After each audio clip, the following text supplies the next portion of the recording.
Alors, honorable assistance, nous continuons les travaux de cette journée avec une dernière session qui aura lieu sous forme d'un panel intitulé « Formation pour l'industrie pharmaceutique, expression des besoins en termes du profil, état des lieux et perspectives en matière de compétences ». Donc, 8 panélistes de différentes spécialités et de différents secteurs d'activité vont participer au développement de la thématique et ce panel va être modéré conjointement par moi-même et Monsieur Fatmi Sofiane.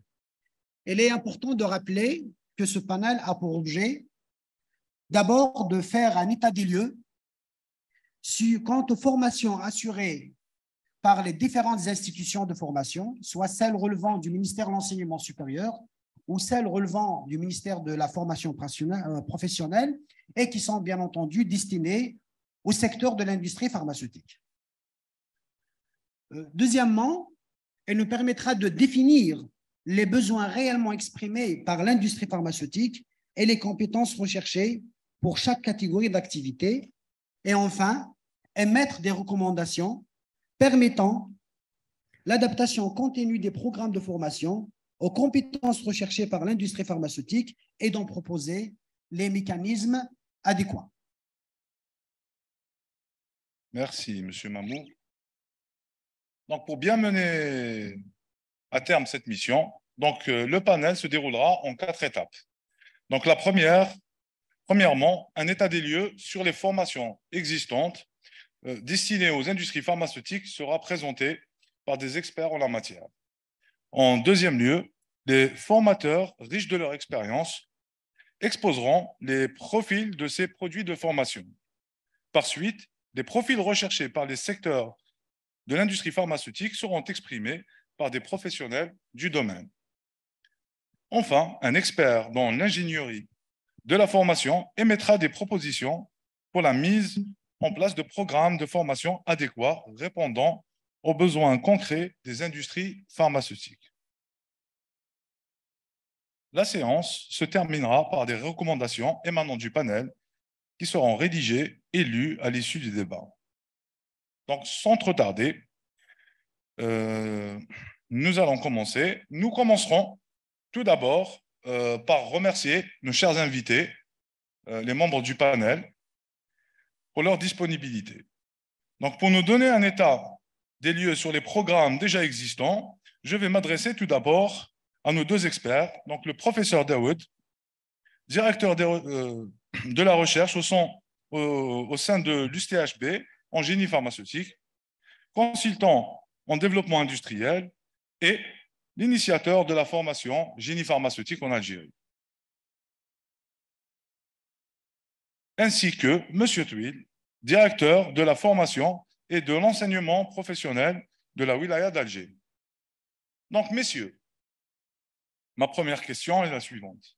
Quelles sont les formations actuellement assurées en direction de l'industrie pharmaceutique? Donc, allez-y. Merci, M. Fatmi.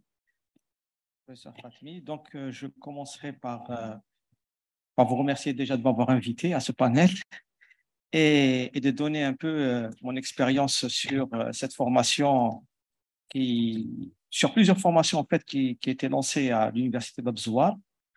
Tout d'abord, c'était le génie pharmaceutique dans les années 2002-2003. En fait, cette formation est venue suite à une expérience que j'ai eue moi-même à l'époque près de Saïdal et qui m'a permis de voir qu'il y a un besoin énorme en ressources humaines. Donc, nous avons fait, avec un groupe d'enseignants, nous avons élaboré un programme de formation académique à l'époque et qui dure depuis 20 ans. On avait commencé avec 13 étudiants et là, on est sur des promotions de 120 étudiants annuellement. En parallèle, il y a peut-être des gens plus compétents que moi pour en parler dans certaines filières. Par exemple, en chimie, il y a encore chimie pharmaceutique qui a été créée dans le sillage du génie pharmaceutique. Il y a aussi des formations sur l'immunologie, sur la biotechnologie, qui sont créées par la faculté de biologie. Mais on s'est rendu compte ces dernières années que le besoin était beaucoup plus spécifique par les industriels Et donc, il y a 2 ans de cela, on a élaboré avec un groupe d'enseignants très engagés de biologie et de chimie une formation nouvelle qu'on a appelée STM, Sciences et technologies du médicament, et qui regroupe les meilleures compétences déjà de la ressource humaine d'enseignants au niveau de l'université, mais c'est surtout une collaboration interfaculté. C'est ça qu'il faudrait signaler, parce que si on veut établir des liens aujourd'hui avec l'industrie, il va falloir aussi fédérer nos compétences au sein des facultés et aussi entre universités. Le master en sciences et technologies du médicament fait ressortir 24 étudiants, 8 en biologie, donc qui sont issus d'une licence de biologie, 8 en chimie et 8 étudiants en génie des procédés. Ce n'est pas facile de faire cohabiter comme ça 3 entités issues de filières différentes. On a pu le faire réussir, d'autant plus que l'expérience des uns peut servir à d'autres. Et donc, même les travaux pratiques sont faits en trinôme, de sorte à ce qu'il y ait un étudiant de chaque faculté. Alors, cette formation est venue après une discussion avec 2 groupes pharmaceutiques, un groupe privé, bien sûr, Biopharm, et un groupe étatique, Saïdal. Donc, c'est avec eux qu'on a élaboré les programmes de formation de ce master professionnalisant. Et nous avons voulu former des étudiants, donc des masterants, qui puissent travailler dans tous les domaines, dans tous les secteurs de l'industrie pharmaceutique. Donc, vous allez retrouver des modules de biologie, des modules de chimie. Ça va de l'extraction, de la distillation, à la synthèse, à la modélisation moléculaire, à la statistique, à le plan d'expérience, à la rhéologie, à la formulation des formes sèches, des formes liquides, pâteuses, à la biotechnologie, à la fabrication des vaccins, etc. Donc, et même dans ce sillage-là, il y a des modules qui concernent la métrologie, la maintenance industrielle, le traitement de l'air. Professeur Daoud, je préfère, puisque ce sera une deuxième question qu'on abordera plus tard, je préfère laisser tout ce qui est contenu du programme à la prochaine étape. D'accord. Sinon, on a fait intégrer aussi des industriels pour pouvoir faire des formations avec nous. Donc, ils interviennent sous forme de conférences pour les étudiants. Et la première promotion sortira cette année concernant ce STM. Et nous sommes même fiers d'avoir aussi un binôme qui va créer sa première start-up. Donc, c'est déjà un événement au sein de notre master. Ceci dit, nous réfléchissons aussi à des masters, de l'avenir. Parce que lorsqu'on avait créé le master académique en 2002-2003, c'était par rapport à un besoin clair. Parce qu'à l'époque, les laboratoires pharmaceutiques algériens ne faisaient que du conditionnement. Puis après, ils faisaient du full process. Quand ils sont arrivés au full process, il fallait leur donner une autre formation. Donc, c'est pour cela qu'on a créé le STM. Mais on est en train de réfléchir actuellement à un nouveau master qui concerne la synthèse des matières premières, la purification des matières premières, et c'est-à-dire remonter un peu la fabrication du médicament jusqu'en amont, jusqu'à la fabrication des matières premières, parce qu'après tout, il faut bien qu'un jour qu'on fasse la matière première aussi, qui sera destinée à la production des médicaments, des produits finis. Voilà. Merci beaucoup, M. Daoud. Donc, maintenant, nous allons entendre l'avis de M. Touil.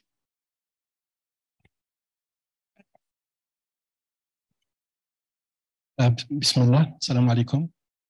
Très heureux et honoré, moi-même et mon équipe, qui sont venus de la formation professionnelle de la Wilaya d'Alger, assister à cette rencontre devant des éminents chercheurs et docteurs, professeurs aussi. Voilà. L'expérience de la Wilaya d'Alger et du secteur de la formation professionnelle, c'était comment développer cette filière pour les niveaux de CAP, des opérationnels, jusqu'au niveau de technicien et de brevet de technicien supérieur. Voilà. Et pour ce faire, ça fait une année de cela qu'on travaille en commun accord avec nos amis de Biopharm, de Saïdal et beaucoup plus de l'Union, l'UNOP. Et on a abouti à une convention de partenariat stratégique avec l'UNOP, Biopharm et Saïdal aussi, afin de mettre en place carrément un centre d'excellence et de référence dans les métiers qui relèvent justement de l'industrie pharmaceutique, que ce soit côté production ou bien côté commercialisation, distribution, gestion des stocks et le commercial d'une manière générale. Alors, d'une manière plus concrète, donc on a lancé les premières promotions de brevets de technicien supérieur au niveau de la wilaya d'Alger. Ça réside dans deux instituts, l'un à Sbaat, Louiba, et l'autre au niveau de Bourj el-Bahri. On est au S2, donc c'est des promotions avec un engagement de l'ensemble des utilisateurs de les embaucher une fois formation terminée. Et ça, justement, c'était les conditions qu'on exige de la part de nos partenaires, est-ce qu'il y ait des formations utiles. Donc, ce cluster qu'on a mis en place nous a permis en quelque sorte de dégager d'autres opportunités, de mettre en place de nouvelles spécialités au niveau justement de ce centre d'excellence de Louiba. Alors, pour le mettre en place, la bâtisse, elle y est de 2000. Ah, merci beaucoup. Oui. Alors, les objectifs de la convention, donc, c'était beaucoup plus la mise en place de ce centre d'excellence afin d'enrichir notre nomenclature de spécialités par des métiers qui relèvent justement de cette filière, ainsi que de monter en compétence nos formateurs et les adapter justement par rapport à la nouvelle technologie liée à cette filière. Aussi, il va y avoir le développement DPE, donc des programmes d'études et des programmes de formation avec les professionnels, chose qui a été faite. Même le programme de BTS a été conçu en commun accord avec nos experts, donc nos professeurs et formateurs, et les professionnels issus de Biopharm et de Saïdal. De ce fait, il y a une expertise qui a été élaborée avec Biopharm et Saïdal. Donc, on a trouvé que beaucoup de personnel maîtrisent la qualification, mais qui n'ont pas de certification. Et là, on parle beaucoup plus des opérationnels. Pour ce faire, donc, on a développé avec eux tout un concept de certification de ces qualifications, soit au niveau de nos établissements et instituts, soit au niveau carrément de l'Office national, l'ONDEFOC, donc, qui est spécialisé justement dans le développement de la formation continue.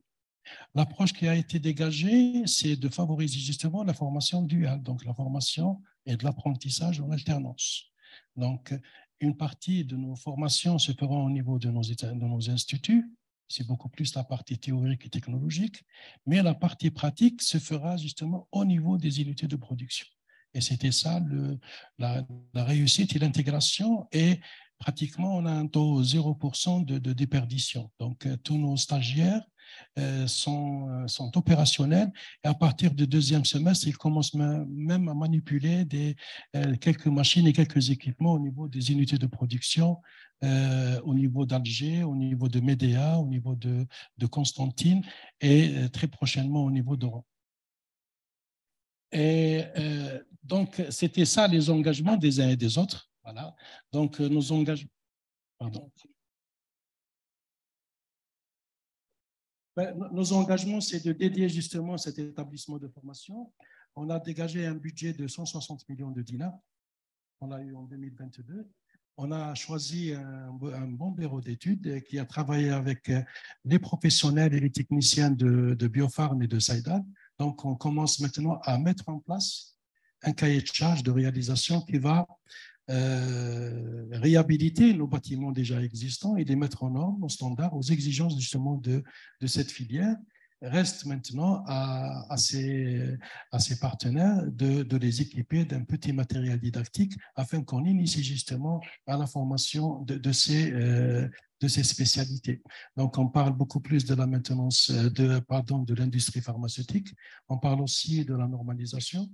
On parle aussi de tout ce qui est commercial et on parle aussi de comportemental de nos stagiaires au sein d'un milieu professionnel, chose qui est très importante et très demandée par nos partenaires économiques. Et ben, donc, on va, Inch'Allah, entamer les travaux à partir du mois de juin pour une durée de 18 mois pour la mise à niveau de nos bâtiments. Et voilà l'établissement qui se situe au niveau de l'UIBA. Et voilà les différents bâtiments qu'on a déjà élaborés et étudiés avec le bureau d'études en commun accord avec les professionnels et les spécialistes de ces deux organismes. Et Inch'Allah, une fois le cahier de charge et les procédures réglementaires suivront en matière de passation des marchés, on prévoit, Inch'Allah, le mois de juin, le lancement de ces travaux.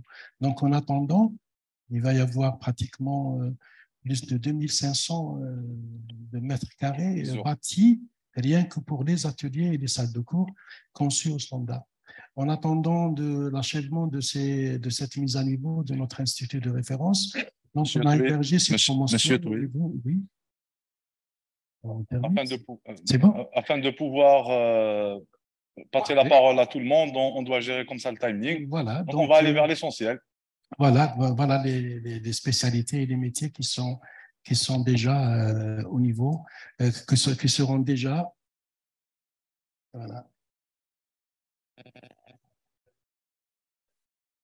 Voilà les spécialités qui ont été déjà arrêtées avec nos partenaires et je vous remercie.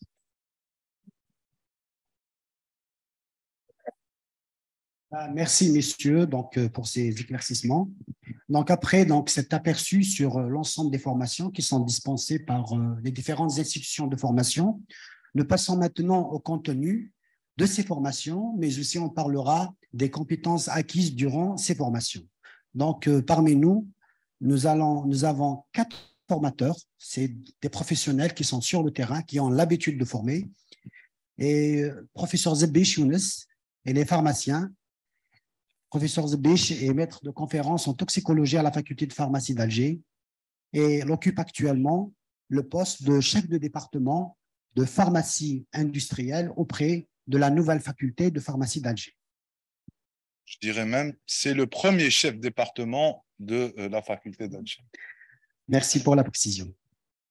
Parmi nous aussi, M. Marou Biazi, il est directeur de l'Institut national spécialisé de la formation professionnelle de Bourj el-Bahri. Il est aussi membre du comité scientifique auprès de la direction de la formation professionnelle de la wilaya d'Alger. Merci d'être présent parmi nous. Le contentieux parmi nous, M. Mahdi Rafiq, qui est directeur adjoint de la pédagogie à l'École nationale supérieure de biotechnologie de Constantine. Merci aussi pour votre participation. Et bien sûr, un expert de la pédagogie et quelqu'un de compétence nationale reconnue, professeur Daoud Kamel. Voilà, une réponse clé, enfin une question qui revient. Comment les pédagogues, les formateurs envisagent de répondre aux besoins de l'industrie pharmaceutique en matière de formation? Professeur Zebish, l'Algérie s'est dotée d'une nouvelle faculté de pharmacie, d'un nouveau département de pharmacie industrielle. Qu'en est-il du contenu des formations qui sont proposées par votre département et par votre faculté? Merci beaucoup, professeur Mamou, pour cette introduction. Merci à Biopharm pour ce meeting. Maintenant, c'est une tradition qu'on assiste au PSAM. Tout d'abord, je tiens juste à rappeler que l'enseignement de la pharmacie et des sciences pharmaceutiques, il a commencé à Alger en 1857. C'était le deuxième pôle d'enseignement de la pharmacie et des sciences pharmaceutiques en Afrique après l'Égypte. On était au début à une école préparatoire, puis une faculté mixte de médecine de pharmacie, puis un département de pharmacie au sein de la faculté de médecine. Et ça fait presque maintenant, on est à la 2e année de la naissance de la faculté de pharmacie indépendante sur le plan surtout pédagogique. Pourquoi la faculté de pharmacie a eu cette naissance? C'est dans le contexte général en Algérie, après la Covid. On est en train de vivre ce qu'on appelle une révolution dans l'industrie pharmaceutique en Algérie, il faut le dire. Parce qu'on est parmi les rares pays, 1 ou 2 pays au monde, on a un ministère dédié à l'industrie pharmaceutique, on a une agence nationale des produits pharmaceutiques. Et là, il faut que les ressources humaines soient là. On a un tissu industriel, presque 200 opérateurs sur le territoire national, et il faut une ressource humaine qualifiée et compétente. Et c'est là le rôle de l'université et là le rôle de la faculté de s'adapter à la réalité du terrain pour fournir une ressource humaine qualifiée et surtout spécialisée dans les domaines de l'industrie pharmaceutique. Juste après la création de la faculté, on s'est posé la question, quels sont nos objectifs pédagogiques? On a le diplôme de docteur en pharmacie, qui est une formation de 6 ans. Après, on a 17 spécialités exactement de la post-graduation, dont 5 biologiques, mais 12 spécialités pharmaceutiques. On a la pharmacie galénique, la pharmacologie, la chimie thérapeutique, et j'en passe, la chimie analytique. On a 12 quand même spécialités pharmaceutiques et on s'est dit quels sont les besoins, quelle est la nouvelle vision de la faculté. Et le point de départ, surtout, ça commence pas à l'université, mais surtout au niveau de l'industrie pharmaceutique elle-même. Quel est leur besoin et à la faculté ou à l'université de s'adapter en fonction du besoin de l'industrie pharmaceutique. On a vécu une transition dans notre système de santé. On n'est plus un pays importateur, on produit. Et quand on produit, l'usine, il n'y a pas une seule ou deux ou trois personnes, c'est plusieurs profils. Et ces profils, ils doivent avoir une formation qualifiée et spécialisée. Et là, c'est ça le point de départ de la carte de formation de la faculté de pharmacie. C'est-à-dire, on commence par le besoin de l'industrie. On a tracé une carte interne, mais il a fallu plusieurs ateliers, plusieurs réunions de travail avec les partenaires socio-économiques, et c'est eux qui priorisent le besoin, parce que ça ne sert à rien de former quelqu'un, on lui donne un diplôme, après, il ne va pas trouver le boulot. Là, c'est le point de départ, c'est l'opérateur pharmaceutique qui priorise les formations. On a tracé une carte, on a rentré pour la première fois dans les sciences médicales le système licence, master, doctorat. C'était une étape importante dans le système d'enseignement. Et on a commencé cette année, les étudiants sont en cours de formation. On a créé 2 masters et 2 licences. Le premier master, c'est le master des affaires réglementaires en industrie pharmaceutique. C'est un master très demandé par les opérateurs pharmaceutiques, surtout qu'il y a un poste clé réglementé, le pharmacien directeur technique, qui a toute la responsabilité de libérer un médicament ou enregistrer. Donc, il doit avoir une formation très spécifique, surtout en affaires réglementaires. Formation très demandée, on s'est adapté rapidement, on a fait un programme de formation et les étudiants sont dans leur 2e semestre. Un autre master aussi qu'on a créé à la faculté de pharmacie, c'est le master de pharmacoéconomie et market access. Ce poste n'existait pas avant.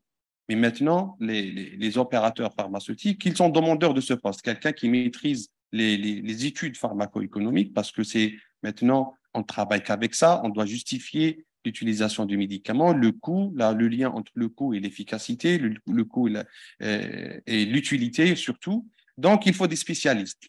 Donc, et là, un métier qui apparaît, là, la faculté, elle s'adapte rapidement et elle donne une formation spécialisée.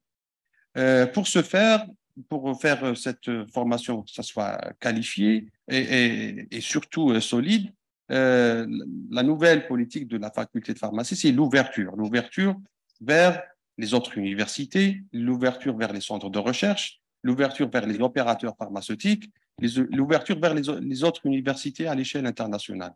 Quand on dit ouverture, ça veut dire des conventions de collaboration, des échanges, et on a signé maintenant jusqu'à une vingtaine de conventions de collaboration avec les partenaires. Et qu'est-ce qu'il y a exactement dans cette convention? C'est que le b.a.-ba, c'est que l'opérateur, généralement, il assure la formation pratique de nos étudiants. On extériorise nos travaux pratiques chez l'opérateur pharmaceutique. Le deuxième point qu'on trouve qui est très important, faire participer l'opérateur à la formation de nos étudiants. Il n'y a pas que l'enseignant académique qui donne les cours et les TD. Si quelqu'un qui est très fort et maîtrise et un expert en assurance qualité, par exemple, il vient à la fac pour partager son expérience. C'est-à-dire ramener l'opérateur déjà à l'université pour partager l'expérience. Les gens du terrain viennent à l'université et on en a reçu beaucoup de conférenciers, d'intervenants des opérateurs. Le troisième point de la collaboration université-opérateur, c'est que la faculté aussi, elle s'engage à donner des formations continues pour le personnel du laboratoire pharmaceutique. Le laboratoire, il exprime un besoin de formation continue. Et là, la faculté, elle s'adapte, elle donne un programme de formation continue pour le personnel du laboratoire. Et le dernier point de collaboration, généralement, c'est les 4 points de collaboration entre l'université et le partenaire. C'est le dernier point, c'est les programmes et les travaux de recherche. Un opérateur, il exprime un besoin, une problématique, et là, l'université, elle met un doctorant, un étudiant, un résident, ça dépend de la problématique, pour résoudre ensemble une problématique donnée où il y a les gagnants-gagnants. Le doctorant finit sa thèse, et aussi l'opérateur, il bénéficie de quelqu'un qui va travailler pour lui, et H24, il donne toute son énergie pour résoudre cette problématique. Donc, ce lien, ça, c'est la nouvelle politique de la faculté de pharmacie, c'est l'ouverture totale vers l'opérateur pharmaceutique et créer toujours le pont entre l'industrie et l'université et surtout la faculté de pharmacie. Merci, professeur Zbich. Monsieur Malroub, aussi bien les institutions relevant du ministère de la formation professionnelle peuvent aussi, à leur tour, contribuer à la formation de la ressource humaine au profit des industriels. Et nous avons vu tout à l'heure avec le programme RICH qui a été présenté par M. Tuile, qu'il y a beaucoup de choses qui peuvent être faites. Qu'en est-il de contenu de ces formations et comment vous comptez répondre aux besoins des industriels? Merci. Tout d'abord, je tiens à remercier les responsables de Biofarm pour cette invitation à ce BISAM 3 et auquel j'ai assisté depuis ce matin à un défilé de présentations excellentes et potentielles qui ont été représentés par différents professeurs et docteurs éminents journalistes d'ailleurs pour le réconfort et le confort qui nous ramène dans notre vie quotidienne. Et voilà, donc, et vu, compte tenu des déclarations des collègues pédagogues qui, à côté, en parlant des métiers qui ont été développés ou des plans qui ont été introduits dans le domaine du pharma, donc à niveau universitaire. Il a aussi parlé du pont qui existe entre le produit pharma et l'industrie. Donc là, c'est là que la formation professionnelle rentre en action dans le domaine de l'industrie parce qu'il ne faut pas oublier que la production pharmaceutique, pour ce faire, il lui faut des équipements et des machines. Voilà, donc sur les équipements et des machines. Et c'est là que nous intervenons. Et c'est là qu'on a connu la première expérience avec Biofarm. Ils se sont rapprochés de nous pour nous exprimer leurs besoins en matière de métier, en matière de main-d'œuvre, d'entretien et de maintenance de ces équipements qui sont d'un niveau quand même assez avancé, technologie avancée, 4.0. Donc 4.0 et d'un automatisme bien précis. Donc, ils sont venus vers nous à l'Institut d'excellence qui relève de la vocation de l'automatisme, de l'efficacité et tout ce qui est 4.0 et les nouvelles technologies. Et suite à ça, donc, il y a eu un travail, donc une sorte de workshop avec les représentants du Biofarm, donc les experts du Biofarm dans le domaine pharma, et nos enseignants, nos encadreurs de l'ingénierie, on a pu identifier le besoin qui a été un BTS, donc un technicien supérieur, en premier lieu, en première phase, en attendant les autres métiers à développer aussi et d'autres diplômes à diplômer. Donc, on a pu développer, identifier ce besoin qui est de technicien supérieur en production pharma. Et suite à ça, donc, tout un programme a été élaboré, il a été homologué, donc elle a été nomenclaturisée pour qu'il puisse être sanctionné par un diplôme d'État. Voilà. Et ça a été fait, donc la première promo a connu le jour, donc elle a démarré en octobre 2022. Donc au jour d'aujourd'hui, elle a dans les 6 à 7 mois de formation. Et les échos, le retour, donc pour nous, la formation se passe de façon vraiment excellente. Même les fonctionnaires, les encadreurs au niveau de Biofarm, l'unité de production de Biofarm, donc ils jouent bien leur rôle d'encadreur. Donc ça a été conduit comme ça.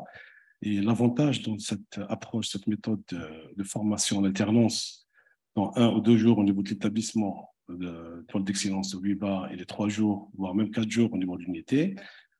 Cet avantage-là, c'est que ces stagiaires sont continuellement encadrés par les professionnels du pharma. Et de là, donc, pratiquement, ils peuvent, comme on dit, voilà, former et encadrer ces jeunes-là et les adopter à leur machine. Et c'est comme ça qu'on peut garantir une formation de qualité pour ces jeunes. Donc, c'est le futur fonctionnaire sur les machines de production au niveau des unités de production pharma. Voilà. Donc, ça, c'était une première expérience. Et j'espère que d'autres expériences en termes d'élaboration d'autres programmes et d'autres formations et d'autres niveaux de diplôme, on ne parle pas que de TS, on peut parler de technicien, de CAP, comme il a évoqué le collègue tout à l'heure pendant la présentation. Ça serait bien aussi. Et pour pouvoir s'y faire, il faudra quand même on se rapproche les uns des autres, donc de la formation et les acteurs de production pharma pour pouvoir travailler autour des besoins sur les petits métiers. Voilà. Donc, cette production pharma, elle a besoin des chercheurs, des professeurs, des docteurs et des techniciens et des CAP pour pouvoir se faire de façon très rentable et très excellente. Voilà, c'est ce que j'ai à dire. Voilà. Merci beaucoup, M. Medrou. Monsieur Marie, la biotechnologie est le thème central de cette journée. Et certainement, dans l'avenir, plusieurs métiers dans l'industrie pharmaceutique vont être basés sur le savoir et le savoir-faire de la biotechnologie. Qu'en est-il des formations que l'on peut proposer aux industriels et bien entendu qui sont basées sur le savoir-faire de la biotechnologie? Merci tout d'abord pour l'invitation. Je remercie le comité pour son accueil. Je remercie également les efforts qui ont été fournis pour l'organisation de cet événement qui est riche. J'ai beaucoup appris, donc je vous remercie pour cela. Si vous le permettez, avant de répondre à votre question, je vais me lancer également dans un sens par rapport à la présentation de l'école de biotechnologie, donc de l'École nationale supérieure de biotechnologie. C'est une école qui a un petit peu moins de 10 ans d'existence, 9 ans d'existence pour être un petit peu plus précis. C'est une école qui a la particularité d'assurer un parcours de formation qui est bidiplômant. C'est-à-dire qu'au final, les élèves ingénieurs finissent avec un diplôme d'ingénieur en biotechnologie actuellement en général et un master qui est une formation complémentaire à la formation d'ingénieur qui donne une certaine coloration à la spécialisation en biotechnologie. Donc, c'est une spécialisation qui s'oriente soit vers, un petit peu comme ce qui a été présenté ce matin, vers les différentes couleurs de la biotechnologie, c'est-à-dire soit vers le côté industriel, soit vers le côté santé et ainsi que pharma, végétal, agroalimentaire, etc. Donc, en ce sens, le parcours de formation est relativement riche puisqu'il oriente la formation principalement sur les bases de maîtrise en biotechnologie dès les phases de cycle préparatoire et ensuite une spécialisation en biotechnologie vers, on va dire, les 3 dernières années qui suivent. Concernant ensuite le secteur pharma et par rapport à l'historique un petit peu de l'école, il faut savoir que cette orientation, ce choix de formation en biotechnologie s'est faite de telle manière à ce que les débouchés potentiels d'une nouvelle formation en biotechnologie soient les plus variés possibles et que les élèves ingénieurs formés puissent avoir différentes casquettes et donc pour faciliter leur intégration au maximum. Dans ce sens, l'école a essayé surtout de lancer des formations spécifiques et de voir éventuellement quels étaient les secteurs intéressés. Il faut savoir qu'au départ, l'orientation en termes de spécialisation, le secteur industriel et le secteur pharmaceutique ne voyaient pas forcément d'intérêt par rapport à des ingénieurs en biotechnologie pharmaceutique, il faut le savoir. Avec le temps, les choses ont évolué. Maintenant, je pense qu'avec les travaux qui ont été montrés un petit peu ce matin, on voit qu'au contraire, il y a une application potentielle à essayer d'exploiter des ressources ou d'avoir un personnel qualifié dans ce sens. Donc, l'orientation qui s'est faite, ça a été de répondre surtout aux partenaires de l'École nationale supérieure de biotechnologie dans son environnement direct. C'est comme ça qu'on a pu répondre aux besoins, par exemple, du Centre de recherche en biotechnologie. D'ailleurs, la majorité des travaux, des résultats qui ont été présentés sont le fruit d'ailleurs de collaboration avec le centre. Dans ce sens, donc, on a essayé de répondre à ces besoins-là. L'idée, c'est que maintenant, si vous permettez la métaphore, l'école est en phase de mue. Elle est en train de muer, elle est en train d'évoluer. Et elle va se lancer d'ailleurs très prochainement dans une réflexion de refonte de ses programmes. La particularité, c'est que l'école, comme je vous l'ai déjà dit, a une orientation principalement en biotechnologie générale. Elle va mettre en place des spécialités.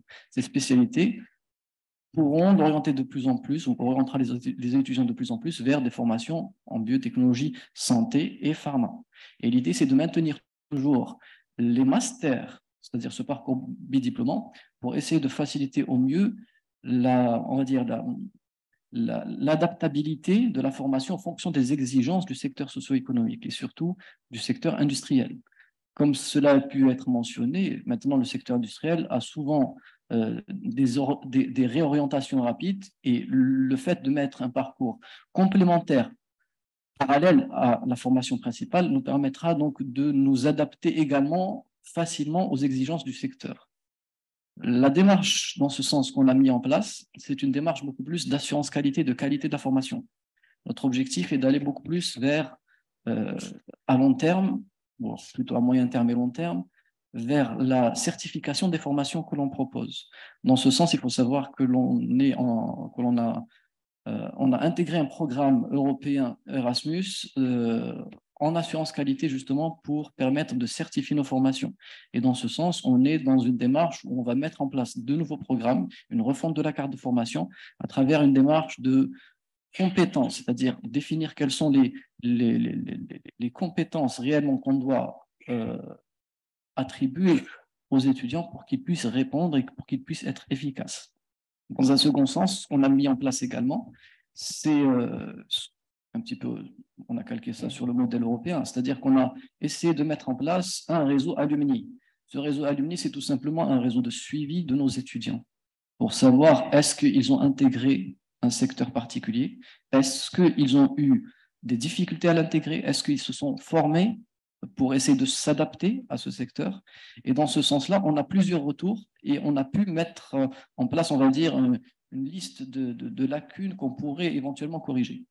Donc, par rapport à notre démarche, c'est dès à présent d'essayer de voir les collaborations possibles, de voir quels sont les partenaires qui sont intéressés pour intégrer, on va dire, la réflexion autour de la refonte des programmes pour éventuellement justement mettre un programme qui soit pérenne et qui puisse donc répondre aux besoins à ce moment-là des industriels. Voilà. Merci, M. Malil. Professeur Daoud, pratiquement 20 ans après la mise en place du système LMD et des formations engagées par l'université algérienne au profil des industriels, qu'en est-il de ces formations et est-ce que ces formations répondent réellement aux besoins des industriels? Et que pensez-vous de cette compétence acquise et comment elle doit évoluer? Merci. Donc, c'est vrai qu'en 20 ans, on a quand même alimenté l'industrie pharmaceutique algérienne en compétences déjà. Et puis surtout, on a fait un essaimage que maintenant, le génie pharmaceutique, il est enseigné aussi bien à Oran, c'est des Blabès et à Constantine et ailleurs. Donc, des gens qui ont été formés à l'UTHB, puis après, ils sont partis diffuser cette formation ailleurs. C'est une bonne chose, d'autant plus qu'il y a eu toute une industrialisation dans le secteur du médicament du côté de Constantine et du côté d'Oran. Donc, ça a beaucoup aidé les entreprises.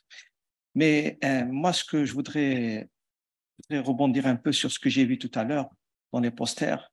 On voit des études qui sont faites de manière excellente. D'ailleurs, on n'a pas pu les départager facilement. Cela voudrait dire qu'il y a de bons éléments. Mais sauf que nous, encadrants à l'université, on doit être à l'écoute des besoins de l'industriel. Combien y a-t-il d'enseignants qui font des visites d'entreprise? C'est la question qu'on se pose. Il faudrait que tous les projets de fin d'études, par exemple, soient faits en collaboration avec l'industriel. C'est comme ça qu'on en tire profit, que ce soit pour l'universitaire, que ce soit pour l'industriel. Et puis, l'idée que le professeur Zebich n'en a pas parlé, mais c'était l'usine, école-usine qui devait se faire à l'échelle nationale, est une excellente idée. C'est-à-dire que les étudiants puissent faire des trainings, par exemple, au niveau d'un site qui sera dédié pour cela. Pour ce qui concerne la formation, je reviens dessus, sur cette formation qu'on a créée. C'est une formation qui a été difficile à faire au départ parce qu'il y a des réticences de toutes parts.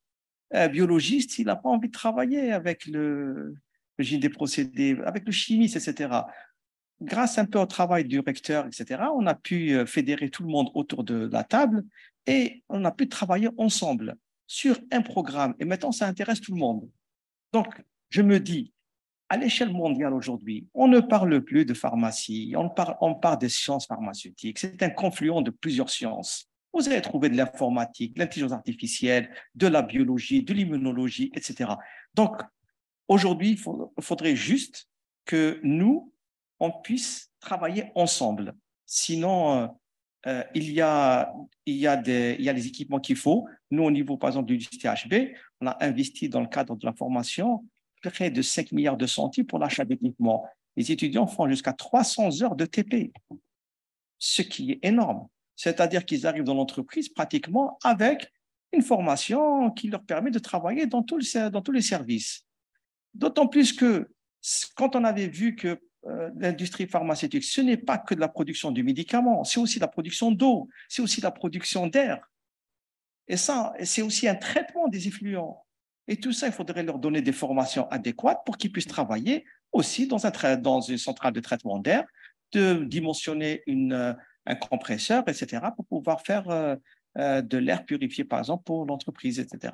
Donc, pour vous dire qu'on doit, nous aussi, académiciens, travailler ensemble pour le bien-être de cette industrie. Bien. Merci, professeur Daoud. Donc, après avoir vu l'avis et le point de vue des formateurs, nous allons solliciter l'avis des professionnels de l'industrie pharmaceutique, des experts. Nous avons parmi nous donc Dr Bachir Touraya, qui est directrice industrielle et pharmacienne directrice technique de Biopharm Industrie. Madame Bachir possède certainement une très longue expérience dans le secteur de l'industrie pharmaceutique. Elle a assisté au démarrage de l'usine de Biopharm. Elle a assisté aussi au lancement des différentes gammes, au transfert technologique. Donc, à l'aide de son expertise, elle va nous éclairer certainement sur les besoins réellement exprimés par l'industrie pharmaceutique. Le comptons aussi parmi nous le docteur Ferkiwi Mohamed, qui est docteur en sciences pharmaceutiques. Lui aussi cumule une très longue expérience dans le domaine de l'industrie pharmaceutique. Il a été directeur de l'URMTP, ex-CRD Saïdan. Il a été aussi directeur central des affaires réglementaires et d'assurance qualité auprès du groupe Saïdan. Aussi directeur des laboratoires auprès de l'entreprise pharmaceutique EMC, Industrie médico-chirurgicale. Et M. Ferkiwi est actuellement consultant de la même boîte pharmaceutique EMC. Madame Béchir, avec votre expérience et en voyant toutes ces formations qui sont proposées, qui sont dispensées par les institutions de formation et l'ensemble des cadres qui sont formés, est-ce que vous jugez que ces institutions, ces formations répondent aux attentes des industriels? Bon, je remercie tout le monde. Je suis vraiment contente de voir que les soucis de l'industrie pharmaceutique sont pris en compte. Il y a 20 ans, tout cela n'existait pas et personne ne savait ce que c'était les GMP, pourquoi former un pharmacien à l'industrie pharmaceutique ou un ingénieur, alors que maintenant, je suis contente quand même de voir qu'à tous les niveaux, on parle le même langage, aussi bien au niveau des techniciens supérieurs, des opérateurs, que des cadres. Je peux dire qu'une partie de la formation répond à nos besoins. Ce n'est que le commencement, mais c'est déjà énorme. J'assiste tous les jours à la venue des stagiaires à tous les niveaux. Ce qui est nouveau pour cette année, c'est tout ce qui est opérateur. Au départ, on n'avait pas cette sollicitation des institutions pour former des techniciens supérieurs sur les machines. Avant, on avait des stagiaires au niveau des laboratoires de contrôle qualité, aussi au niveau de la production. Donc, oui, on peut dire que maintenant, ça peut aller et Par contre, il faut toujours continuer. Maintenant, ce que je déplore, c'est que dans les formations telles que des pharmaciens ou des ingénieurs, il y a un grand absent qui est le logiciel, tout ce qui est aspect informatique. On forme des gens pour pouvoir contrôler au niveau du laboratoire de contrôle qualité, mais on ne leur dit pas qu'il y a des logiciels qui sont connectés directement sur des équipements et ça va leur faciliter à exploiter les données. Et surtout, le plus important, et tout le monde l'a dit lors des présentations, c'est l'audit trail et la data integrity, c'est-à-dire qu'il faudrait que toutes les données soient contrôlées online. Donc, ça permet à ce que l'information soit pas manipulée et soit intègre. Donc, cela, un pharmacien ne le sait pas avant de venir au niveau de l'usine. Aussi, il y a autre chose. Comment gérer des logiciels, par exemple les statistiques? Maintenant, c'est des logiciels qui draguent les données des statistiques dont on a besoin aussi au niveau du laboratoire de contrôle qualité. Pour ce qui est du réglementaire aussi. Maintenant, on parle du ICTD, Madame Merad peut le dire. Et là aussi, je ne pense pas qu'au niveau des formations, que ce soit au niveau du cursus pharma classique, soit enseigné. Il y a beaucoup de choses qui peuvent être, au fait, c'est mettre à disposition des prochains recrutés des outils de travail. Maintenant, on ne peut pas, en 2023, c'est impossible de travailler sans avoir recours à un logiciel, un pro-logiciel. Donc, tout cela, moi, j'estime qu'il faut l'intégrer dès à présent dans les formations, que ce soit d'ingénierie ou de pharmacien. Voilà, pour pouvoir intégrer l'industrie pharma. Merci, Madame Bechir. On est quand même rassuré que quand même une grande partie de ces formations répondent aux besoins des industriels, mais comme venait de dire tout à l'heure professeur Zelbich et professeur Daoud, un travail de collaboration, de multidisciplinarité est indispensable pour toute évolution dans ce secteur. Docteur Ferkioui, certainement vous recevez des stagiaires, des étudiants, même des nouvelles recrues émanant de l'université, et avec votre expérience, est-ce que vous jugez que le travail fait répond aux besoins de ces industries ou bien il doit y avoir de l'amélioration pour avancer dans ces formations? Merci pour cette invitation, Idir et Amina. Je suis très ravi. Depuis ce matin, j'ai pris plaisir d'écouter aussi bien les nationaux que les étrangers. Et personnellement, j'ai trouvé qu'il y a matière dans la recherche, matière dans le développement, et ça me donne un espoir de voir l'industrie pharmaceutique, elle a déjà émergé et puis se performer. La performance, elle vient par le travail. Le travail, je pense qu'il doit être continu. Ça, c'est une notion que je voudrais souligner à travers, ça a été soulevé par notre collègue, c'est la démarche qualité.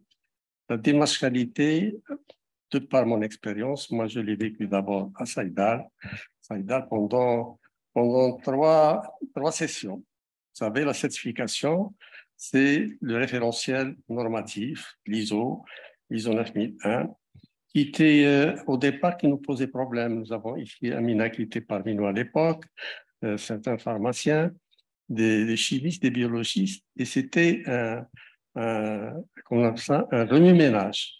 Un remue-ménage parce qu'on savait même pas, on connaissait même pas la définition du management de la qualité. Mais avec les consultants qu'on avait étrangers, français, canadiens, on a quand même remonté la pente et puis on a mis le système de qualité à Saïdal pour la première fois. C'était le fameux premier prix que M. Aoun a eu l'honneur de recevoir. Et puis, bon, les choses se sont mises en place une fois pour toutes. Malheureusement, avec le temps, il y a eu des bouleversements, des conjonctures qui ont fait que ce système n'a pas avancé. Bon, moi, j'ai fait ma carrière là-bas. puis je me suis retrouvé, après ma retraite, à IMC. C'était une autre expérience. C'est les dispositifs médicaux. Et les dispositifs médicaux, ça nécessite aussi bien la certification que l'accréditation. C'est le marché qui l'exige. Et pour conclure sur ce point, je souhaiterais que toutes les entreprises nationales et surtout pharmaceutiques se mettent à l'accréditation. Nous avons une institution ici en Algérie qui s'appelle Algerac et monsieur le directeur d'Algerac ne cesse de le répéter. On ne peut s'améliorer que par la qualité. Tout le monde travaille. S'il n'y a pas la qualité au centre, il ne faut pas espérer que, surtout à un moment où l'Algérie s'ouvre vers l'extérieur et voudrait exporter. On n'exporte pas sans ce label. Ça, vous pouvez le garder. Et nous avons eu l'expérience avec quand même depuis 20 ans. Bon, maintenant, je reviens sur la recherche-développement. Il est vrai que M. Daoud a souligné les années 80-90, c'était le démarrage. Les années 90, c'était aussi une conjoncture défavorable. Mais les gens ont travaillé et le développement à l'ERMTP d'abord a continué. Je rappelle, je vous savoir que le premier produit qui a été enregistré, c'est le paracétamol. Le paracétamol, c'était la fierté de la direction de la pharmacie. Je me souviens très bien de la réaction de M. Waza, qui était là, qui félicitait le PDG et tout le monde, parce que c'était une première. Et l'autre jour, je regardais la télé, j'écoutais M. Aoun sermonner Mme Akassem, la PDG. Il faisait partie de l'équipe. Il disait, comment se fait-il, il n'y a pas de paracétamol. Moi, j'étais interloqué. Ça m'a fait mal, parce qu'il y a eu un recul, une simple molécule, la plus petite molécule de la nomenclature, on ne sait plus la faire. Tout ça parce qu'il y a eu des coupures, des ruptures. Les ruptures, il faut les évacuer. Et c'est par le système de marge de qualité qu'il faut les maintenir. Maintenant, je reviens à l'aspect duel. Est-ce que je les appelle les jeunes qui arrivent sur le travail, les travails sont performants, rentables. Quelle qualification on peut leur donner? Je dis que la formation théorique à l'université, elle est bonne, elle est même très bonne, sur le plan théorique. Mais quand on les reçoit, que ce soit au labo ou bien au développement ou bien à la production, il faut attendre. Il y a là où j'étais et là où je suis, c'est 6 mois. 6 mois de formation sur le terrain. Et c'est ça qui les rend encore beaucoup plus performants. Donc, il y a un souci entre l'université et l'industrie. C'est celui du lien. Notre collègue, il a parlé d'un programme de formation. La formation théorique et la formation pratique, elle va commencer à l'université. On constate que l'université, surtout, n'a pas les moyens. C'est ce qu'ils nous disent. Hein. Et moi, comme j'ai toujours été en contact avec les différentes universités, c'est un peu la vérité. Donc, il faut se soucier de ce problème de non-équipement des laboratoires. Vous connaissez très bien l'industrie pharmaceutique.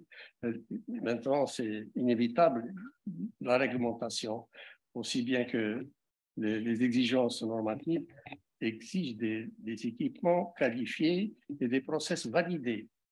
Sinon, ça ne peut pas donner. Qu'est-ce que je peux dire encore? Mais il y a espoir. Ce matin, on a parlé de la biotechnologie. Il n'y a pas beaucoup qui ont fait le bioséminaire. Mais je citerai quand même le cas de Saïdan. le cas de Saïda, l'insuline, elle a été fabriquée, je dis bien, full process, hein, grâce à des jeunes qu'on a envoyés chez le partenaire allemand, franco-allemand, à Ventis. Ils ont été formés là-bas sur tous les plans et ils ont formulé la formule eux-mêmes sous l'égide d'un responsable allemand, pharmacien, et ils sont revenus à Saïdan, à Constantine, ils ont transposé avec succès et ils ont été félicités par les Allemands. Et vous avez vu le produit sous forme de flacon atterrir sur le marché pendant 5 ans, pendant toute la période de M. Hamid. Et puis, le contrat s'est terminé, il fallait changer, il fallait plutôt prendre faire un autre appel d'offres qui aboutit au changement du partenaire. Et là, le problème a été, c'était la rupture totale. Et je termine. Et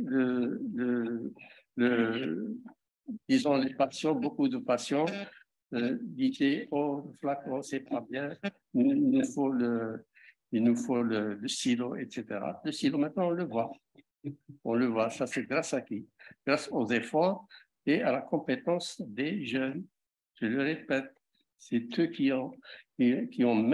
sont en train de relancer l'industrie pharmaceutique. Voilà ce que Merci. Donc, nous approchons de la fin de la séance, mais avant de terminer, donc j'aimerais adresser la parole au professeur Beni Youssef. Nous avons entendu finalement trois parties. Donc, nous avons vu que finalement, depuis maintenant une vingtaine d'années, il y a des formations qui sont là, destinées à l'industrie pharmaceutique. Nous avons parlé des programmes qui sont enseignés à ces nouveaux diplômés. On a vu qu'il y a une volonté aussi, tout le monde a l'air prêt de collaborer, et pourtant, apparemment, il manque quelque chose, il nous manque un lion. Ce lion, j'espère le trouver en vous, monsieur le professeur. Donc, avant de vous donner la parole, j'aimerais bien vous présenter.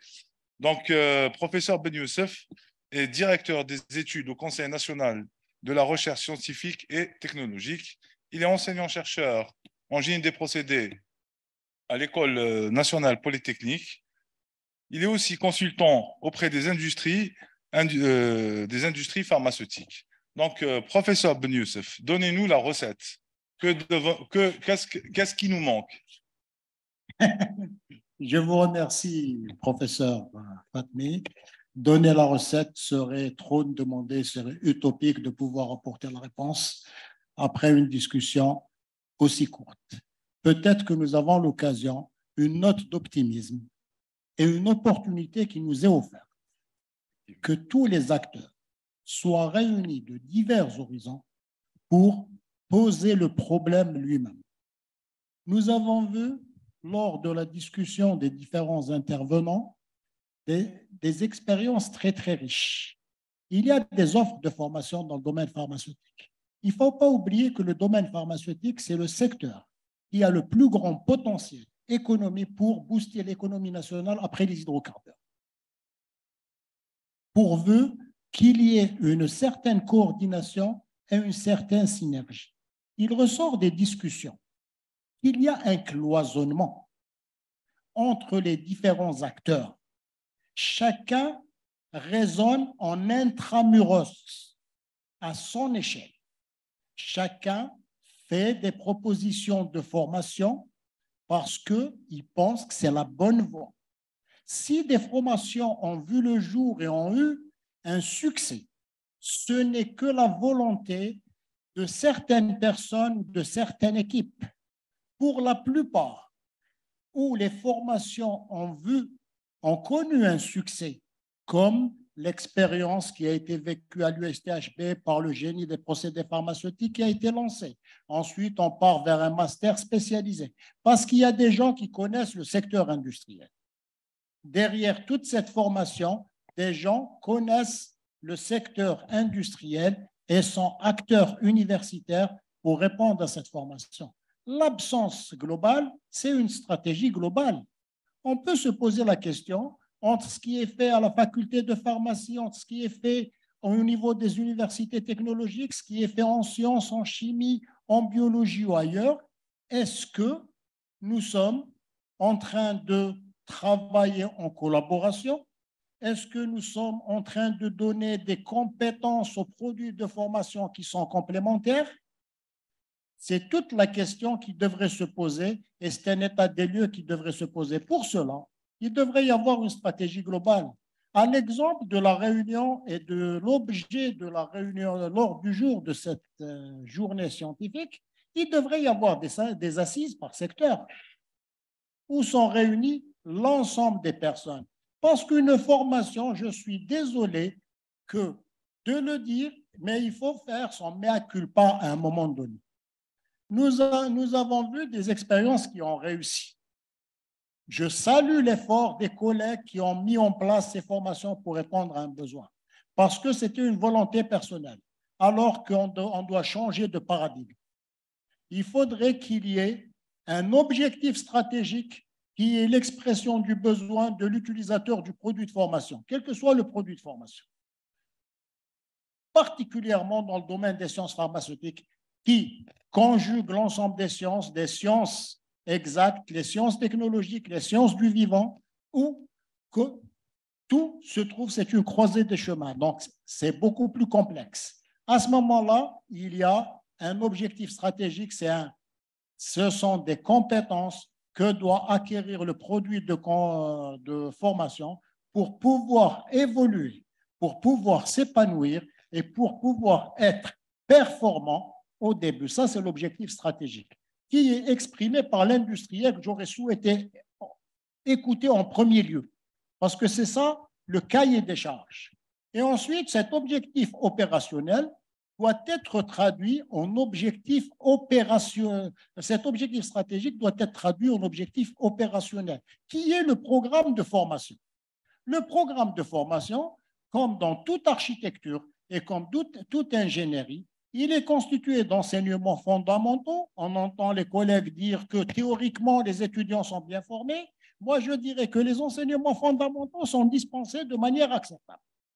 Nous avons des enseignements qui sont méthodologiques et puis nous avons des enseignements qui sont des enseignements découverts et des enseignements transversaux, qui est l'exemple de l'informatique qui a été évoqué par l'utilisateur du produit de formation, et on se place toujours dans une démarche qualité, dans une démarche amélioration continue. On doit être, nous, universitaires, à l'écoute client. Notre client, c'est qui? C'est l'utilisateur de notre produit de formation, pour s'améliorer continuellement. Voici à peu près une ossature globale, mais il faudrait arriver à parler ensemble. D'abord, un décloisonnement intra-universitaire entre les différentes filières, parce qu'on travaille ensemble pour le même secteur. Comment voulez-vous qu'on produise un produit de formation performant, puisqu'on travaille pour le même secteur, on n'arrive même pas à discuter entre les filières? Ça, c'est le premier point. Si les technologues font une offre de formation, ils n'ont pas consulté ce qui se fait en chimie ou en pharmacie ou ailleurs. Lorsque la pharmacie a lancé de nouvelles formations dans le système LMD, il aurait fallu peut-être faire un état des lieux de ce qui se fait, qu'est-ce qu'on peut apporter de plus. Et il ne faudrait plus réfléchir une formation. Donc, une formation, c'est comme un projet. Elle doit être pensée, conçue, dimensionnée, mise en œuvre et dispensée sur la base d'une expression des besoins avec l'intervention et la contribution de multiples compétences et dans divers domaines. Le plus important, c'est lors de ces rencontres comme celle-ci qu'il faudrait multiplier, et je salue les initiateurs de PSAM qui nous permet à chaque fois de réunir des gens venant de différents horizons. Ça nous permet au moins de parler le même langage. Si on arrive à se comprendre les uns et les autres, c'est qu'on a déjà fait un premier pas. Parce qu'on pense, chacun dans sa bulle, pense que ce qu'il fait, c'est la meilleure façon de faire et il pense que l'approche, il la maîtrise mieux que quelqu'un d'autre, alors qu'on ne peut être que complémentaire en termes de profil et on ne peut être que complémentaire en termes de produits de formation. Avant de faire venir des industriels dans la formation elle-même, ceci, c'est quelque chose d'incontournable pour un produit de formation pour qu'il puisse être performant sur le terrain. Il faudrait d'abord qu'il y ait des profils pluridisciplinaires qui dispensent l'enseignant intervenant dans le même cursus. Et là, je trouve que l'expérience menée par nos collègues de Bebzoua de mettre des biologistes, des chimistes et des technologues sur le même programme de formation, c'est quelque chose de très bien. Mais peut-être que nous avons l'objet du système LMD que nous avons mis en place. Il est conçu en ce sens. Pourquoi? Parce que nous avons des enseignements fondamentaux, des enseignements semi-optionnels en principe et des enseignements à option. Ce qui permet de faire un parcours personnalisé si on n'était pas encore dans la gestion des flux d'étudiants. Avec le même socle de formation, on peut donner des compétences différentes et des teintes différentes. Voici l'une des choses que je voulais évoquer et nous sommes condamnés pour réussir de travailler ensemble avec plusieurs profils, différents profils, mais il faut qu'il y ait une stratégie globale parce que je suis désolé de voir des offres de formation qui sont proposées un peu partout. Ça me fait rappeler un peu la mise en place du système LMD où on était à 4 000 ou les 5 000 licences à un moment donné. Ensuite, il fallait faire un nettoyage. Chacun, en fonction de son profil ou bien en fonction de ce qu'il a fait en thèse, avait fait une offre de formation. L'offre de formation doit répondre à un besoin. Sans besoin, c'est-à-dire on condamne l'employabilité dans le domaine de l'apprenant, je ne parle plus d'étudiants, de l'apprenant à qui nous avons essayé de donner un certain nombre de compétences pour pouvoir exercer et avoir une valeur ajoutée au sein de son lieu d'exercice. Je vous remercie, M. Fatmi. Merci, M. Ben Youssef. Donc, vous ne nous avez pas donné de recette, mais je vois que vous nous avez donné des ingrédients, le procédé. Je pense que là, le chemin est tracé. Donc, avant de terminer, j'aimerais bien donner la parole à l'assistance. Nous sommes pris par le temps, donc je pense qu'on prendra 1 à 2 questions maximum. Vos contributions. Madame Mered. En fait, je voulais parler avant la synthèse du professeur Ben Youssef. L'excuse, là, je vais revenir un petit peu en arrière. J'ai fait partie du comité d'organisation et je me suis rendu compte quand même qu'au niveau du panel, on a un très grand oubli. On a oublié de parler du pharmacien classique. Hein? Ouais. On a appelé ici Younes Zedbish pour nous parler de la nouvelle filière pharmacie industrielle. En fait, là, vous êtes en train de créer des masters spécialisés. Mais écoutez, le pharmacien tel qu'il est fait depuis presque un siècle maintenant, le pharmacien est conçu pour le médicament. Tout a été fait autour du médicament, n'est-ce pas? Vous le savez, nous sommes pharmaciens. On a commencé par la structure-activité, c'est la première des choses. Ensuite, on va vers la pharmacologie, ensuite vers la toxicologie, ensuite vers la galénique, ensuite vers le contrôle, c'est-à-dire qu'un pharmacien, il sait faire le médicament depuis le début de la conception jusqu'à sa libération. Alors là, parmi ce panel, on a quand même oublié de parler du pharmacien classique. Il y a 10 départements de pharmacie dans ce pays avec une faculté et on forme des centaines de pharmaciens. Et qui plus est maintenant, donc, on forme des spécialistes après 50 pharmacies et 4 ans de résidanat, mais on a des super spécialistes en chimie analytique, où est-ce qu'il est dire, en pharmacie galénique, en toxicologie, en pharmacologie, c'est quand même, on pourvoit l'industrie pharmaceutique. Je pense, n'est-ce pas, vous les industriels, vous êtes quand même contents, non, de cette formation? Bien sûr qu'on est contents. Peut-être qu'il faut quand même la mettre un petit peu au goût du jour. Par exemple, enseigner et intégrer la biotechnologie, chose qui n'était pas. Enseigner et intégrer la numérisation, comme vous venez de le dire, Madame Benchir, parce que c'est vrai qu'on a besoin de partout, de logiciels, d'informatique, et ça, on ne sait pas le faire. Mais quand même, ce bon cursus de pharmacie, je vous en supplie, ne le laissez pas tomber, parce que c'est un ensemble quand même. On fait tout en pharmacie. On fait de la microbio, on fait de la chimie analytique, on fait de la chimie minérale, on fait de la chimie organique, on fait de la toxicologie. On a créé ce cursus pour le médicament. Le pharmacien,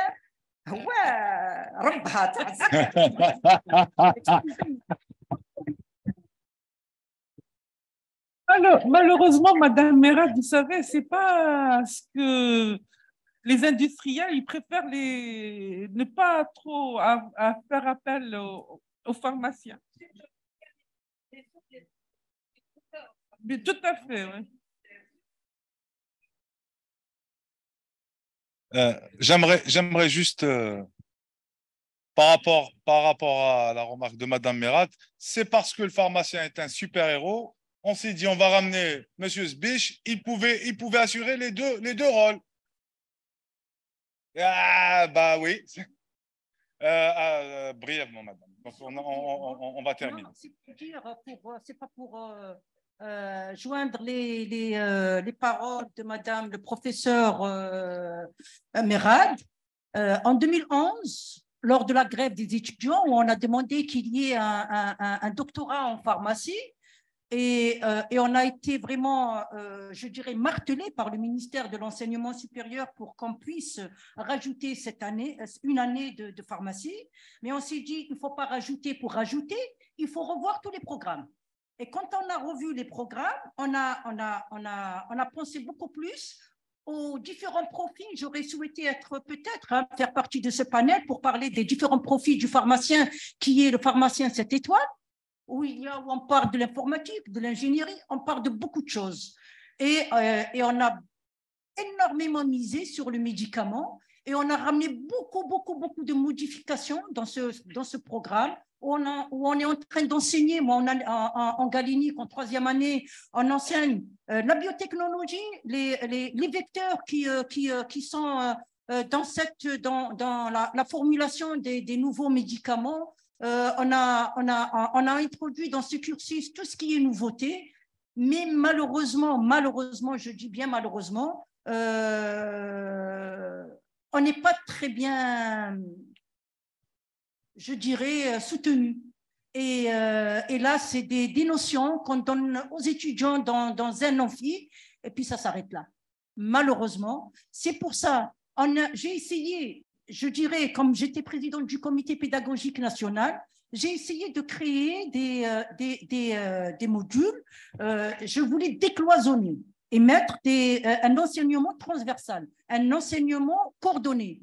Mais malheureusement, il y a un seul qui a abouti, c'est celui que je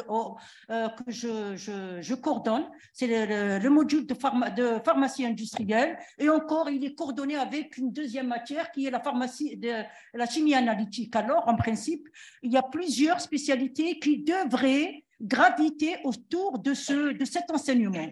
Je crois que chez nous, c'est question de mentalité et d'esprit. Voilà. Vous êtes toujours présidente de la journée, donc très belle remarque, madame. Je n'ai pas intérêt à dire le contraire. Donc, je pense que, si vous le permettez, nous allons conclure. Nous allons conclure. Donc, madame la présidente, maintenant, je vous sollicite. Elle va vous inviter à conclure et à lire les recommandations. Donc, on commence par les recommandations, je préfère. Donc, Monsieur Ben Youssef. D'accord. Je remercie l'ensemble des intervenants de ce panel et les intervenants au niveau de l'assistance qui ont permis l'enrichissement du débat, de voir beaucoup plus clair concernant la problématique posée, que devrait être la formation pour que le produit de formation ait les compétences nécessaires et soit opérationnel de manière efficace dans le secteur. J'ai noté quelques points durant ce débat qui ont été déclinés en 7 recommandations que je vous lis. Si vous êtes d'accord, on va les adopter. Donc, l'offre de formation devrait répondre à des besoins clairement exprimés et des objectifs bien définis par l'industrie pharmaceutique. Donc, l'industriel est partie prenante de la formation parce qu'actuellement, l'offre de formation, puisque j'ai en face de moi des gens qui sont responsables de comités pédagogiques, dans toute offre de formation, il y a l'engagement industriel. Et l'engagement industriel a une importance capitale. Ce n'est pas un document sur lequel on met un cachet. C'est-à-dire que le produit de formation répond exactement aux attentes du secteur. Et donc, pour pouvoir mettre le cachet, il faut qu'il participe activement à l'élaboration de ce programme. L'offre de formation devrait être conçue, mise en œuvre et assurée par les acteurs du monde académique sur l'orientation du secteur économique qui est l'utilisateur de ce produit de formation. Le troisième point qui ressort des différentes interventions, c'est procéder à un décloisonnement au sein de la sphère académique pour satisfaire la pluridisciplinarité exigée par l'industrie pharmaceutique où se rencontrent les sciences technologiques et les sciences du vivant. Le quatrième point, le secteur industriel devrait participer activement dans la formation en assurant des enseignements puisqu'il a acquis une certaine compétence sur le terrain et en participant à l'encadrement des stages d'immersion en milieu professionnel et des stages de fin d'études sur des problématiques définies conjointement par la sphère académique et l'industrie pharmaceutique. Le cinquième point, prévoir des périodes de stage d'au moins d'un mois à 45 jours pour que le stagiaire soit une réelle force productive, participant à l'activité de l'entreprise et non une charge supplémentaire, comme c'est le cas actuellement avec des durées de stage entre 1 et 2 semaines. Ça, c'est beaucoup plus un problème organisationnel. La révision périodique des programmes devrait s'inscrire dans un esprit d'amélioration continue basé sur l'écoute client, qui n'est autre que l'industrie pharmaceutique utilisatrice du produit de formation. L'offre de formation devrait être le fruit d'une collaboration effective et permanente à toutes les étapes du processus entre les établissements formateurs et les secteurs industriels utilisateurs du produit de formation. Donc, des réunions périodiques, c'est comme les comités pédagogiques que nous faisons à chaque fois avant de réviser les programmes. Il faut inviter le secteur qui utilise le produit de formation. C'est un produit de formation. Ce n'est pas pour diminuer de la valeur de l'apprenant, mais c'est un produit que nous formons. C'est un produit que nous mettons sur le marché du travail. J'espère que je n'ai rien omis en essayant de résumer l'ensemble des recommandations. Je pense que ça résume fidèlement tout ce qui a été dit. Si j'en ai remis, vous pouvez toujours m'envoyer un mail avant de faire la synthèse globale et l'envoyer au comité d'organisation. Je termine par remercier l'ensemble des panélistes pour leur intervention et pour la riche expérience dont ils nous ont fait bénéficier lors de cette discussion. Merci. Merci, professeur.